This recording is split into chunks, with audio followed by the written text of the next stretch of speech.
Radio Kantipur, radio राष्ट्रको।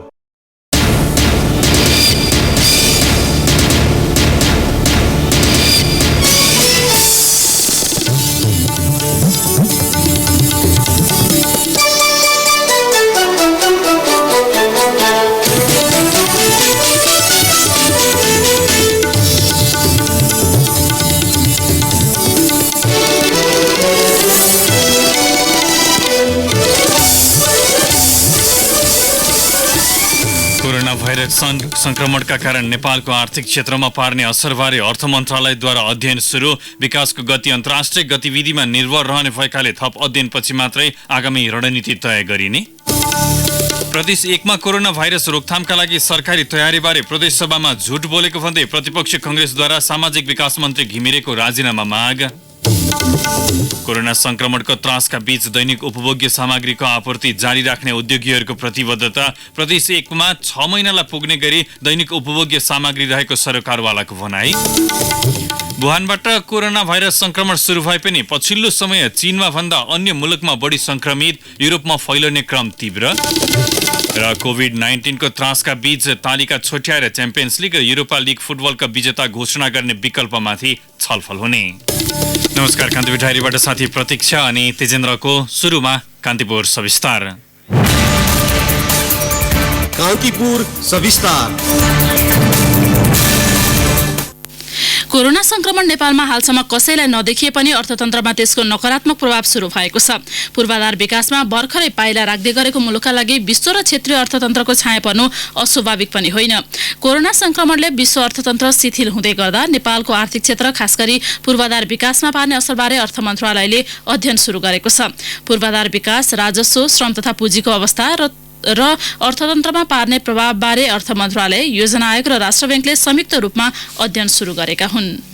त्यसै पनि कछुवा गतिमा रहेको मुलुकको पूर्वाधार विकासमा कोभिड-19 को प्रभावले सबै काम ठप्प भएपछि यसले समग्र अर्थतन्त्रमा पार्ने अल्पकालीन र दीर्घकालीन प्रभावबारे अध्ययन सुरु भएको हो। पुँजी, श्रम र प्रविधि सबै विदेशी मुलुकबाट ल्याउनु पर्ने भएपछि अधिकांश विकासीय आयोजना यतिखेर ठप्प छन्। नेपालको विकासको गति अन्तर्राष्ट्रिय गतिविधिमा निर्भर रहने भएकाले थप अध्ययनपछि मात्रै आगामी रणनीति तय गरिने अर्थ मन्त्रालयका प्रवक्ता उत्तम कुमार खत्रीले बताए। विकास आयोजनामा कस्तो प्रभाव पर्छ, वित्तीय संस्थाहरूमा कस्तो प्रभाव पर्छ, टुरिज्म सेक्टरमा यसले कस्तो प्रभाव पार्छ लगायतका विषयमा अध्ययन गरिरहेका छन्। त्यसको अध्ययनको मोटामोटी अब एउटा निष्कर्ष निक्लिन्छ। कति लामो हुन्छ त्यो पनि अब हेर्न बाँकी नै हुन्छ। त्यो लगायत हामीले चाहिँ अब यही हप्ता चाहिँ विषयगत मन्त्रालय खास गरी विकास आयोजनासँग सम्बन्धित मन्त्रालयका सचिवहरूसँग बसेर छलफल पनि गर्दैछौँ। त्यसपछि जुन आयोजना व्यवस्थापन अथवा आयोजनामा सहजीकरण, सहयोग, समन्वय के गर्नुपर्ने हो त्यसको निष्कर्ष र निश्चय निक्लिन्छ। त्यसपछि हामी त्यसमा अगाडि बढ्ने। मुलुकको पूर्वाधार क्षेत्रमा सबैभन्दा धेरै लगानी पछिल्लो समय चीनको छ। जलविद्युत, सडक पूर्वाधार, सिमेन्ट लगायत क्षेत्रमा चीनले 5 खर्ब भन्दा बढी लगानी गरिसकेको छ। चीनबाट सुरु भएको कोरोनाको विश्वव्यापी संक्रमणसँगै पछिल्लो 3 महिनादेखि चीनिया लगानीका सबै आयोजना ठप्प छन्। पोखरा र लुम्बिनीको विमानस्थल निर्माण, काठमाडौँ अन्तर्राष्ट्रिय विमानस्थलको स्तर उन्नति चीनिया कम्पनीबाटै सञ्चालित छन्। यस्तै नारायणगढ, बुटोल सडक खण्ड, होङसी र वासिङ सिमेन्ट, तमोर लगायतका जलविद्युत आयोजना पनि चीनिया लगानीमा सञ्चालित छन्। कोरोनाको प्रभावले अधिकांश आयोजनामा नेपाली र चीनिया कर्मचारी सँगै बसेर काम गर्ने वातावरण समेत नरहेको नेपाल निर्माण व्यवसायी संघका अध्यक्ष रवि सिंहले बताए। विदेशीहरू कार्य निर्माणकारीहरू चाहिँ असर परेको अवस्था छ। विदेशबाट आयात गर्नुपर्ने सामग्रीहरू त महँगो हुने भयो। तब यो लगभग $4 डलरको भाउ वृद्धि भइसकेको छ। $4 वृद्धि हुँदाखेरि त हामीले खरिद गर्ने विदेशबाट आयात गर्ने सामग्रीहरू त स्वतः त्यसबाट महँगो पर्ने भयो। त्यसबाट भन्सारदेखि लिएर सबै कुराको मूल्य वृद्धि हुन्छ। नेपालीहरूलाई पनि चाहिँ सँगै बसेर काम गर्ने मानसिकतामा पनि अलिकति डराएको अनुभव पर्छ। किन काम गर्ने, किन रिस्क लिने भन्ने मनस्थितिबाट गुज्रेको अवस्था छ। कोरोनाको पछिल्लो प्रभावले पूर्वाधार विकासमा स्वाभाविक लागत बढ्ने भएपछि आयोजना महँगो पर्ने र यसले नेपालको विकासको गतिलाई अझै पछि धकेल्ने अर्थविद एवं प्राध्यापक डाक्टर शिवराज अधिकारीको तर्क छ। काम सम्पन्न जुन प्रक्रिया थियो त्यसमा चाहिँ इफेक्ट गर्ने भयो। त्यो इफेक्टले के हुने भयो भन्दा हाम्रो इकोनोमीलाई पनि यसले असर गर्ने भयो। लङ टर्म इफेक्ट हुन्छ। यसको रिटर्न टाइममा पाइएन अनि त्यसपछि यसको कस्ट चाहिँ बढ्ने सम्भावना भयो। टाइमको हिसाबले पनि कस्ट बढ्यो। टाइममा प्रोडक्सन गर्न नसकेको कारणले अथवा बेनिफिट ल्याउन नसकेको कारणले पनि कस्ट बढ्ने भयो। अर्को चाहिँ सबैको अब आफ्नो प्लान हुन्छ। यो सेक्टरले चाहिँ अर्को सेक्टरलाई पनि सपोर्ट गर्ने हुन्छ। त्यो हिसाबले पनि यसले चाहिँ इफेक्ट गर्ने भयो। विश्व ब्याङ्कले गरेको प्रक्षेपण अनुसार नेपालको पूर्वाधार विकासका लागि कम्तीमा 13 खर्ब वार्षिक लगानी आवश्यक छ। तर नेपालमा पूर्वाधारमा लगानी वार्षिक जम्मा 4 खर्ब हाराहारीमा छ, त्यो पनि पूर्ण रूपमा खर्च भएको छैन। यस्तो अवस्थामा कोरोना प्रभावले विकासोन्मुख राष्ट्रमा स्तरोन्नति हुने र मध्यम आय भएको अवस्थामा मुलुकलाई उभ्याउन सबैभन्दा ठूलो चुनौती रहेको अर्थविद डाक्टर विशम्बर पाकुरेलको भनाइ छ। 5 वर्षको विगतमा हेर्दाखेरि 40% एभरेजमा पुँजीगत खर्च भएको छ। अहिले 6 महिनामा 15% मात्रै भएको छ। त्यसकारण यो पुँजीगत खर्चलाई पनि कसरी बढाउने, फास्ट ट्र्याकबाट जानको लागि अब विभिन्न किसिमको कानुनी जटिलता नआओस्, काम चाँडै होस् भन्नको लागि सरकारले सोचेन भने भोलिको दिनमा हामीलाई धेरै समस्याहरू आउने देखा पर्छ। त्यसकारण हाम्रो ड्रिम चाहिँ नि एलडिसीमा ग्रेजुएट हुने र मिडल इन्कम कन्ट्रीमा नेपाल जाने 2030 सम्ममा भन्ने कुराहरूलाई पनि पुनर्विचार गर्नुपर्छ। विश्वव्यापी रूपमा कोरोना आतंकसँगै भइरहेका आयोजना र आगामी लक्ष्य पूरा गर्न लगानीको व्यवस्थापन अब सबैभन्दा ठूलो चुनौती हुने अर्थविदहरूको तर्क छ। चीनबाट सुरु भएको कोरोनाले अन्तर्राष्ट्रिय क्षेत्रमा ठूलो मानवीय क्षति भएको छ, तर आर्थिक हिसाबले पनि सबैभन्दा ठूलो मारमा नेपाल परेको छ। विकासको मेरुदण्ड मानिएका राष्ट्रिय गौरवका अधिकांश आयोजना थलिँदा कोरोनाको प्रभावले मुलुकको आर्थिक क्षेत्र दीर्घकालसम्म पछि धकेलिने विश्लेषकहरूको आकलन छ। रेडियो कान्तिपुरका लागि अनिल परियार, काठमाडौँ। कान्तिपुर सविस्तार। कोरोना भाइरस रोकथामबारे प्रदेश सरकारले सदनलाई गलत विवरण दिएको भन्दै प्रतिपक्ष दलका सांसदले सामाजिक विकास मन्त्री जीवन घिमिरेको राजीनामा माग गरेका छन्। मन्त्री घिमिरेले विराटनगरमा रहेको कोशी अस्पतालमा आइसोलेसन वार्ड रहेको धरानस्थित बीपी कोइराला स्वास्थ्य विज्ञान प्रतिष्ठानमा शंकास्पद बिरामीको उपचार र परीक्षण राम्रो भएको लगायत विषयबारे सदनलाई जानकारी गराउनु भएको थियो। प्रदेश सभाको आजको बैठकमा नेपाली कांग्रेसका प्रमुख सचेतक केदार कार्कीले सरकारको जिम्मेवार मन्त्रीले सदनलाई ढाँट्न नमिल्ने भन्दै राजीनामा माग गर्नुभयो। साउदी अरबबाट आएका शंकास्पद व्यक्तिको उपचारमा दुवै अस्पताल गम्भीर नदेखिनुले प्रदेश सरकार कति संवेदनशील छ भन्ने प्रश्न हुने कार्कीको भनाइ थियो। उहाँले भन्नुभयो, फिजिसियनले परीक्षण गर्नुपर्नेमा मनोरोग चिकित्सकसँग परामर्श लिन लगाइएको र सार्वजनिक बसमा घर फर्कन अनुमति दिनुले पनि सरकारको व्यवस्थापन प्रश्न देखिन्छ। रानीनाकामा स्थापना गरिएको हेल्थ डेस्कका स्वास्थ्य कर्मीहरू व्यक्तिगत सुरक्षात्मक सामग्रीको अभावमा आफै त्रासमा रहेको बताउँदै सांसद कार्कीको प्रश्न थियो, स्वास्थ्य कर्मीसँग पर्याप्त पन्जा, मास्क र विशेष प्रकारको लुगा समेत नरहेको अवस्था छ कि प्रहरीलाई देखेर कोरोना भाइरस भाग्ने हो? कोरोना भाइरस संक्रमणको त्राससँगै बजारमा दैनिक उपभोग्य सामानको अभाव छाइरहँदा उद्योगी र विक्रेताहरूले भने एलपी ग्यासको आपूर्ति व्यवस्था सहज राख्ने प्रतिबद्धता जनाएका छन्। कोरोना संक्रमणका कारण विश्व बजारमा देखिएको प्रभावको असर स्थानीय बजारमा समेत पर्न सक्ने त्रासले उपभोक्ताले बढी मात्रामा सञ्चय गर्दा हाल अभावको स्थिति सृजना भएको भन्दै उनीहरूले सरकार र सरकारवाला निकायहरूको सहयोगमा आपूर्ति सहज राख्न प्रतिबद्ध रहेको जनाएका हुन्। नेपाल एलपी ग्यास उद्योग संघ र ग्यास विक्रेता महासंघ नेपालले आज संयुक्त विज्ञप्ति जारी गर्दै ग्यासको आयात विगतको भन्दा पनि बढी भइरहेकाले धैर्य धारण गर्न उपभोक्तालाई आग्रह गरेका छन्। अति प्रज्वलनशील पदार्थ भएकाले जोखिम पनि उत्तिकै रहने भन्दै आवश्यकता भन्दा बढी ग्यासको सञ्चय नगर्न पनि विज्ञप्ति मार्फत आग्रह गरिएको छ। साथै उपभोक्तासँग घरमा भएको खाली सिलिन्डरलाई मात्र ग्यास दिन र नयाँ ग्यास सहितको सिलिन्डर बिक्री वितरण नगर्न पनि उद्योगी र विक्रेताहरूलाई सूचित गरिएको विज्ञप्तिमा उल्लेख छ। प्रदेश 1 मा 6 महिनासम्म पुग्ने पर्याप्त दैनिक उपभोग्य सामग्री रहेको सरकारवालाले बताएका छन्। जिल्ला प्रशासन कार्यालय मोरङले आयोजना गरेको अन्तर्क्रियामा सहभागी भएका नेपाल आयल निगम, खाद्य संस्थान, साल ट्रेडिङ, औषधि व्यवस्था विभागको प्रदेश कार्यालय लगायतका सरकारी तथा गैर सरकारी कार्यालयका प्रमुखहरूले 6 महिनासम्मका लागि सबै सामग्री पर्याप्त रहेको जानकारी गराएका हुन्। साल ट्रेडिङ शाखा विराटनगरका प्रमुख राधेश्याम चौधरीले 3,23,143 बोरा नुन भण्डारणमा रहेको जानकारी दिँदै कृषि मल पनि अहिलेलाई पर्याप्त रहेको बताउनुभयो। आयल निगम प्रदेश 1 का उपनिर्देशक चित्ररञ्जन दासले पेट्रोलियम पदार्थ र एलपी ग्यास आवश्यकता अनुसार भण्डारण रहेको र भारतबाट समेत निर्बाध रूपमा आयात भइरहेको बताउनु भएको थियो। विश्व बजारमा कोरोना भाइरसको प्रभावले 33% सम्म पेट्रोलियम पदार्थको मूल्य घटेको र स्वचालित मूल्य प्रणाली अनुसार मूल्य तत्काल घट्ने डरले डिलरहरूले खरिद नगरेकाले अभाव देखिएको दासको भनाइ थियो। छलफलमा उद्योगी व्यवसायीहरूले कोरोना प्रभावले बजारमा दैनिक उपभोग्य सामग्री लगायतका अति आवश्यकीय वस्तुको खपत बढिरहेकाले महँगी बढेको बताएका थिए। उद्योग वाणिज्य तथा आपूर्ति राज्य मन्त्री मोती दुगडले दैनिक उपभोग्य वस्तु पर्याप्त भएर पनि अभाव सृजना गरी कालोबजारी गर्नेलाई कानुनी दायरामा ल्याउन निर्देशन दिनुभएको थियो। प्रमुख प्रतिपक्षी दल नेपाली कांग्रेसले कोभिड-19 को जोखिम सामना गर्न सरकारले प्रभावकारी रूपमा काम गर्न नसकेको आरोप लगाएको छ। पार्टी सभापति शेरबहादुर देउवाले सरकारलाई युद्धस्तरमा गम्भीर भएर काम गर्न अपिल गर्नुभएको छ। कोभिड-19ले विश्वव्यापी महामारीको रूप लिइसकेको अवस्थामा सीमानाकामा प्रभावकारी र भरपर्दो कडाई हुन नसकेको पार्टी सभापति देउवाले बताउनु भएको छ। सम्भावित जोखिम सामनाका लागि दक्ष जनशक्ति तयार राख्न, जरुरी उपकरण, आइसोलेसन वार्ड, वैकल्पिक क्वारेन्टाइनहरू तथा आइसियूको अभाव हुन नदिन सरकारलाई युद्धस्तरमा काम गर्न कांग्रेसले आग्रह गरेको छ। अत्यावश्यक खाद्यान्नको थप मूल्य वृद्धिसँगै कालोबजारी फस्टाएको भन्दै सभापति देउवाले सरकारले उपभोक्ताको हित संरक्षण गर्न नसकेको पनि उल्लेख गर्नुभएको छ। सार्वजनिक सेवाको क्षेत्रमा पर्ने असर दृष्टिगत गर्दै सरकारलाई आवश्यक रणनीति अपनाउन समेत कांग्रेसले आग्रह गरेको छ। गरिबीको रेखामुनि रहेका, न्यून आय भएका नागरिक एवं दैनिक जलाधारीबाट जीवन गुजारा गरिरहेकाहरूलाई कष्टकर अवस्था बन्ने देखिएकाले राहतको योजना ल्याउन सरकार समक्ष कांग्रेसले माग समेत गरेको छ। महान्यायाधिवक्ताको कार्यालयले कालोबजारी गर्नेहरूबाट बरामद माग सर्वसुलभ मूल्यमा बिक्री वितरण गर्न प्रहरीलाई निर्देशन दिएको छ। अदालती प्रक्रिया पुर्याएर टुङ्ग्याउन लामो समय लाग्ने भन्दै कार्यालयले कालोबजारी गर्नेहरूबाट बरामद मार्क्सको अभिलेख राखी बिक्री वितरण गर्न निर्देशन दिएको हो। महान्यायाधिवक्ता अग्नि खरेलले प्रहरी महानिरीक्षकलाई सम्बोधन गरी पठाएका पत्रमा बरामद भएका मार्क्सलाई दसी प्रमाणका रूपमा अदालतमा पेश गर्दा बजारमा झनै मार्क्सको अभाव हुने र अहिलेको विषम परिस्थितिमा त्यसको प्रयोग गर्न नसकिने भन्दै वैकल्पिक प्रक्रिया अपनाउन निर्देशन दिनुभएको हो। महान्यायाधिवक्ता कार्यालयले बरामद मार्क्सको मूल्य र नमुना सहितको अभिलेख अनि फोटो सहितको डिजिटल अभिलेख मिसिलमा राख्न निर्देशन दिएको छ। बरामद मार्क्सको हालको बजार मूल्य अनुसारको रकम साझा स्वास्थ्य सेवा वा त्यस्तै खालका संस्थाबाट निकासा गरी प्रहरीको धरौटी खातामा जम्मा गरेर अभिलेख राखी मार्क्स वितरण गर्न भनिएको छ। धरौटी बापत जम्मा हुने रकम नै बिगो माग दावी गरी कालाबजारी विरुद्ध मुद्दा चलाउन पनि महान्यायाधिवक्ताको कार्यालयको निर्देशन छ। प्रहरीले काठमाडौँको सतुङ्गलबाट 8,49,600 थान मार्क्ससहित 2 व्यापारीलाई पक्राउ गरेको छ। महानगरीय प्रहरी वृत्त थानकोटबाट खटिएको प्रहरीको टोलीले बजारमा कृत्रिम अभाव सृजना गरेर कालोबजारी गरेको आरोपमा आरडी सप्लायर्सका सञ्चालक सूरज गोयल र उनका साझेदार सुभाष महेश्वरीलाई बिहान पक्राउ गरेको हो। गोयलले आफ्नो गोदाममा लुकाएर राखेको ठूलो परिमाणको मार्क्स बरामद भएको महानगरीय प्रहरी वृत्त थानकोटका डीएसपी घनश्याम श्रेष्ठले जानकारी दिनुभयो। गोयल र महेश्वरी विरुद्ध कालोबजारी विरुद्धको ऐन 2032 अनुसार अनुसन्धान भइरहेको डीएसपी श्रेष्ठले बताउनुभयो।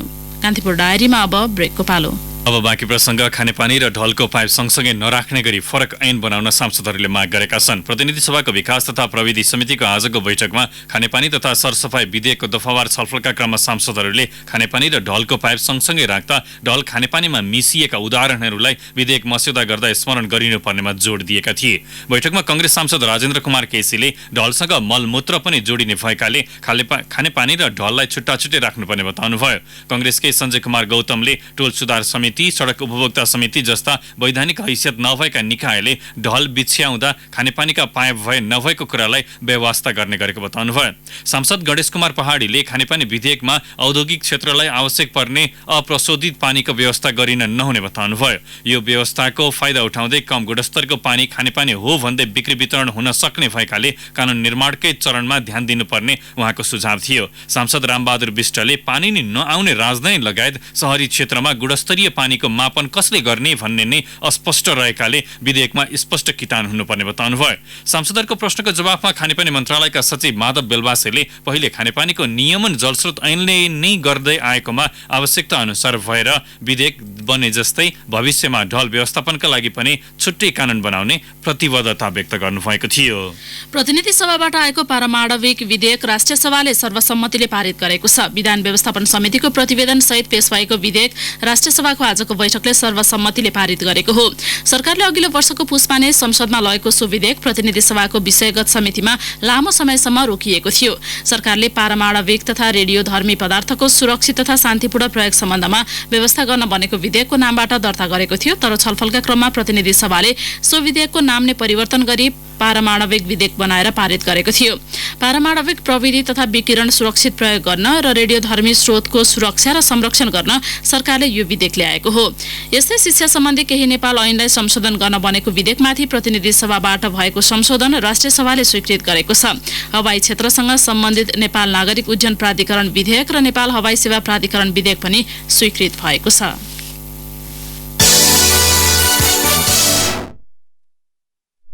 लगाएका जुनसुकै बाली बाँदरले नष्ट गरिदिएपछि आजित भएका खोटाङका किसानले नौलो आन्दोलन सुरु गरेका छन्। उनीहरू घरेलु सामग्री हातमा बोकेर बाँदर नियन्त्रणको माग गर्दै सडकमा उत्रिएका छन्। थप विवरणसहित खोटाङबाट सहकर्मी उत्तम चौलागाई।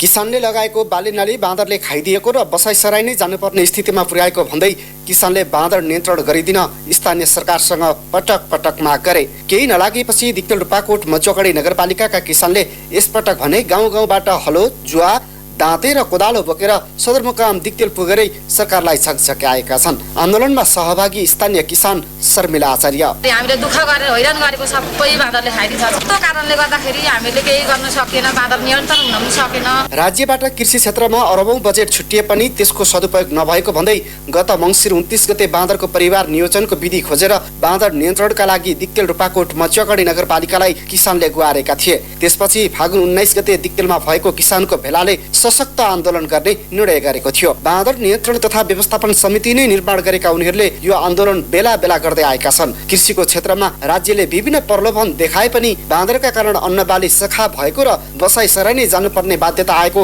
स्थानीय किसान चित्रकुमार खतिवडाले बताउनु भयो। बाँदरको कारणले गर्दा हामीले यो कृषि क्षेत्रमा अगाडि बढ्न पाएका छौँ। राज्यले विभिन्न खालका प्रलोभन देखाउँछ, प्रलोभनमा पनि अब चाहिँ हामी फस्न सकेका छौँ, किनभने बाँदर साह्रै घातक हो। कृषि कार्यालयले यहाँ दिक्तेलमा ल्याएको छ 2 करोड 25 लाखको कार्यक्रम, त्यहाँ मकै जोन भन्ने कार्यक्रम हालेको छ। बाँदरले हाम्रो 1-2 घण्टा अनुपस्थित भयो भने त्यहाँ बाँदरले एकै दिनमा 200 मुरी मकै फल्ने चाहिँ हाम्रो क्षेत्र चाहिँ बाँदरले नष्ट गरिन्छ। लगभग हाम्रो खोटाङ जिल्लामा कम्तीमा पनि 3 भागको 2 भाग जमिन चाहिँ बाँदरको कारणले गर्दा बाँधिन थालिएको छ। मान्छेहरू बाउ बाजे दिजु बाजे सबै बाँदरका कारणले गर्दा पलायन भइसकेका छन्, यहाँ बस्न विस्थापित भइसकेका छन्। सबै किसान एक हौं, बाँदरको समस्या समाधान गर, हाम्रो माग पूरा गर, राष्ट्रको शान किसानको सम्मान लगायतका नारा लगाउँदै उनीहरू भवनगिराबाट त्रिवेणी चोक हुँदै दिक्तेल रूपाकोट मझौगढी नगरपालिकाको कार्यालय अगाडि पुगेका थिए। बाँदरलाई तारजालीको खोरमा थुनेर राख्ने र त्यही दाना पानी दिने व्यवस्था वा बन्ध्याकरणका लागि राज्यले तत्काल व्यवस्थापन गर्नुपर्ने उनीहरूको माग छ। बाँदरले आजित बनाउँदा पनि माग पूरा नभए हजारौं किसान सडकमा उतार्ने बाँदर नियन्त्रण तथा व्यवस्थापन समिति खोटाङका अध्यक्ष दुर्गा प्रसाद खिमिरेले बताउनु भयो। जुनसुकै खेतीपाती तरकारी फलफुल सबै नष्ट भयो, हामीले रोगेर पनि साध्य भएन।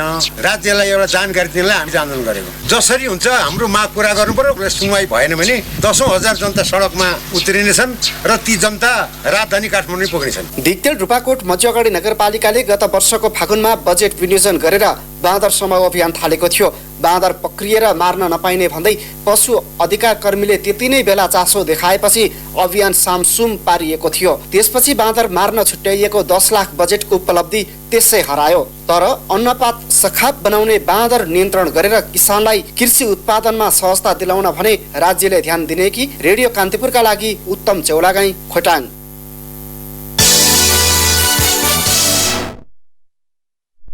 अब केही समाचार संक्षेपमा। सरकारले काठमाडौँ उपत्यकामा सञ्चालित निजी विद्यालयका बसलाई 9 देखि 3 बजेसम्म गुड्न दिने नियम आक्रामक ढंगले कार्यान्वयनमा ल्याउने भएको छ। शिक्षा विज्ञान तथा प्रविधि मन्त्रालयको शिक्षा महाशाखाका सहसचिव कृष्ण काप्रीले सरकारको यसअघिकै निर्णय कार्यान्वयन गर्ने बताउनुभयो। प्रदेशपातको रिक्त प्रदेश सभा सदस्यमा दाङका शंकर गिरी चयन हुनुभएको छ। विपक्षी दलका नेता बलदेव शर्मा पोखरेलको निधन भएपछि रिक्त सो पदमा निर्वाचन आयोगले गिरीलाई चयन गरेको हो। उपचारका क्रममा बिरामीको मृत्यु भएपछि रूपन्देहीको भैरहवा स्थित युनिभर्सल कलेज अफ मेडिकल साइन्सेसमा मृतकका आफन्तले चिकित्सकमाथि हातपात गरेका छन्। चिकित्सकको लापरवाहीका कारण नवलपरासीको बर्दगाड 2 की यमकुमारी पुनको आज बिहान मृत्यु भएको भन्दै आफन्तहरू चिकित्सकमाथि नै जाइ लागेका हुन्। वर्षेनी हुने डडेलो नियन्त्रणका लागि डिभिजन वन कार्यालय सल्यानले प्रहरीलाई पोसाक, जुत्ता, टर्च, हेलमेट, पन्जा, मास्क लगायतका सामग्री उपलब्ध गराएको छ। खुकुरी प्रहारबाट गम्भीर घाइते भएका दाङ तुलसीपुरका 23 वर्षीय हिरा डाङ्गीको उपचारका क्रममा काठमाडौँमा मृत्यु भएको छ। 4-5 जनाको युवा समूहले खुकुरी र रडले प्रहार गर्दा गम्भीर घाइते भएका उनलाई राप्ती प्रादेशिक अस्पताल, कोहलपुर अस्पताल हुँदै काठमाडौँको ह्याम्ससम्म उपचारका लागि ल्याइएको थियो। सबै स्थानीय तहमा अस्पताल सञ्चालन गर्ने राज्यको नीति अनुसार रोल्पाका 7वटा गाउँपालिकामा 1500 को अस्पताल सञ्चालन गरिने भएको छ। रौतहटबाट 2 थान पिस्तोल सहित सशस्त्र प्रहरीले यमुनामाई गाउँपालिका 3 का 49 वर्षीय शेख बैतुल्लाहलाई पक्राउ गरेको छ। कञ्चनपुरको शुक्लाफाँटा नगरपालिका 11 कलुवापुरमा 2 साता अघि भएको दम्पति हत्यामा उनकै छोरा भरत भण्डारीको संलग्नता रहेको दावी गर्दै प्रहरीले आज सार्वजनिक गरेको छ। फागुन 14 गते राति 52 वर्षीय जयबहादुर र उनकी श्रीमती 22 वर्षीय धनादेवीको हत्या भएको थियो। भरतलाई प्रहरीले डडेलधुराबाट नियन्त्रणमा लिएको हो। नेपाल स्थित अमेरिकी दूतावासले भोलिबाट लागू हुने गरी डाइभर्सिटी भिसा तथा गैर आप्रवासी भिसाका नियमित अपोइन्टमेन्टहरू अर्को सूचना प्रकाशन नभएसम्मका लागि रद्द गरिएको जनाएको छ। र भोजपुरको आमचोक गाउँपालिकाको विभिन्न स्थानहरूमा लगाइएको कफीका बोटहरू मर्न थालेका छन्। कफीको टुप्पो पहेँलो हुँदै जाने, पात ओइल्याउने, हरियोमै पात झर्ने, पातका नसा सुक्ने लगायतका समस्या देखिएको किसानहरू बताउँछन्। कान्तिपुर डायरीमा फेरि पनि ब्रेकको पालो। ब्रेकपछि कान्तिपुर डायरीमा अब आर्थिक प्रसङ्ग। दोलखाको लामा बगरमा निर्माणाधीन 456 मेगावाट क्षमताको माथिल्लो तामाकोसी जलविद्युत आयोजनाको महत्त्वपूर्ण काम मध्येको बाँध तथा बालुवा थिग्राउने पोखरीको परीक्षण सुरु गरिएको छ। कुल भौतिक प्रगति 99.4% पुगेको आयोजनाको प्रमुख संरचनाको परीक्षण थालिएको आयोजनाका प्रवक्ता डाक्टर गणेश न्यौपानेले जानकारी दिनुभयो। प्रवक्ता न्यौपानेका अनुसार बाँध क्षेत्रको संरचना निर्माण पूरा भइसकेकाले त्यसमा केही समस्या भए नभए जाँच गर्न परीक्षण सुरु गरिएको हो।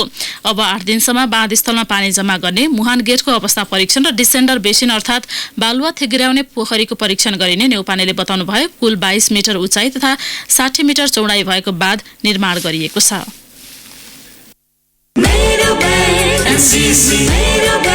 एउटा खाता खोल्नु थियो, कुन चाहिँ ब्याङ्क राम्रो होला? एनसीसी ब्याङ्कमा खोल्ने नि उत्सव बचत खाता। वार्षिक ब्याज दर 6.5% आउने रहेछ। 1000 मै खाता खोल्न मिल्ने। 10,000 सम्मको औषधोपचार बीमा पाइदो रहेछ। निशुल्क visa debit card, NCC credit card, साथै सबै शाखाबाट निशुल्क एबीपीएस सुविधा पनि पाइने। एटीएम नै 81 वटा रहेछ। डीम्याट खाता सुविधा, आसवा सुविधा, लकर सुविधामा अनि ड्राफ्ट सेवामा 50% सबै छुट भएपछि किन चाहियो अरु? ए त्यसो भए त आजै म एनसीसी ब्याङ्क गएर उत्सव बचत खाता खोलिहाल्छु नि। NCC bank, your business bank. केही दिन यता लगातार घटिरहेको शेयर बजारमा आज सामान्य सुधार देखिएको छ। बजार परिसूचक नेप्से आज 3.35 अङ्कले बढेर 1316.39 अङ्कमा पुगेको छ। निर्माण तथा उत्पादन, व्यापार र म्युचुअल फन्ड बाहेक अन्य सबै समूहको उपसूचक बढेपछि समग्र बजार प्रभावित बनेको हो। आज जीवन बीमा र निर्जीवन बीमा समूहको उपसूचक सबैभन्दा ठूलो अङ्कले बढेको छ। कारोबार रकममा भने करिब 50 करोड रुपियाँले कमी आएको छ। आज कुल 180 कम्पनीको 1251 कारोबारबाट 1 अर्ब 61 करोड 53 लाख 41,877 रुपियाँ बराबरका 41,91,415 किता शेयर किनबेच भएको नेपाल स्टक एक्सचेन्जले जनाएको छ।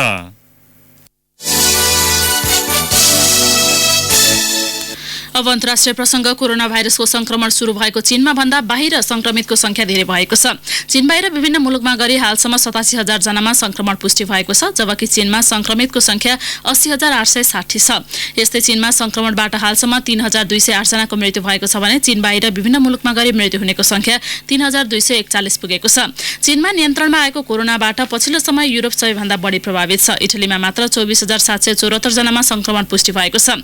त्यहाँ एकै दिन 368 जनाको मृत्यु भएसँगै संक्रमणबाट मृत्यु हुनेको संख्या 1,809 पुगेको छ। स्पेनमा 7,753, फ्रान्समा 5,380, जर्मनीमा 4,838 र स्विजरल्याण्डमा 2,200 बढीमा संक्रमण देखिएको छ। युरोप बाहिर इरानमा सबैभन्दा बढी 13,983 जना संक्रमित फेला परेका छन्। त्यहाँ संक्रमणबाट मृत्यु हुनेको संख्या 853 पुगेको अधिकारीहरूले बताएका छन्। यस्तै अमेरिकामा 1,678 र बेलायतमा 1,376 जना संक्रमित छन्। दक्षिण एसियामा 204 जनामा संक्रमण पुष्टि भएको छ।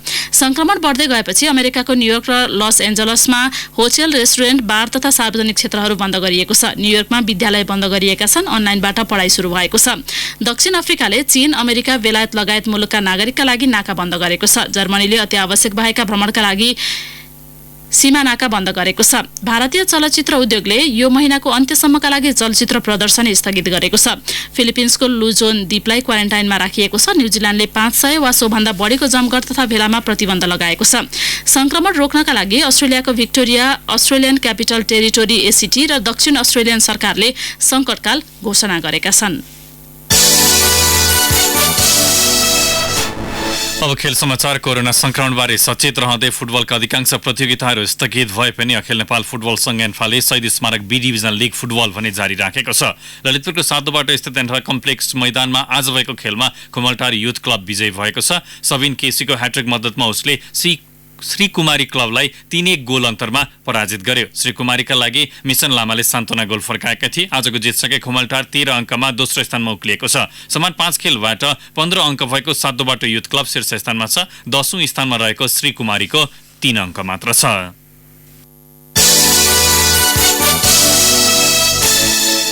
कोभिड-19ले विश्वमा सन्तास फैलाइरहँदा युरोपका 2 ठूला फुटबल प्रतियोगिता च्याम्पियन्स लीग र युरोपा लीगका तालिकालाई छुट्याएर विजयी घोषित गर्ने विकल्पमाथि छलफल हुने भएको छ। युरोपेली फुटबलको नियामक निकाय युइएफले आफ्ना सदस्य राष्ट्रहरूसँग यसबारे भोलि भिडियो कन्फरेन्स गर्ने भएको छ। ती देशहरूमा जारी लिग सक्नका लागि युरो 2020 भने स्थगित गरिने भएको छ।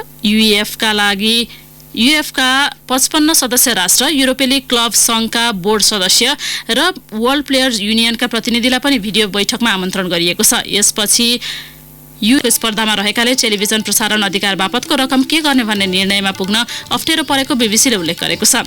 आगामी सिजनको क्यालेन्डर प्रभावित नहुने गरी निर्णयमा पुगिने युएफएका प्रतिनिधिलाई उद्धृत गर्दै अन्तर्राष्ट्रिय सञ्चार माध्यमले जनाएका छन्।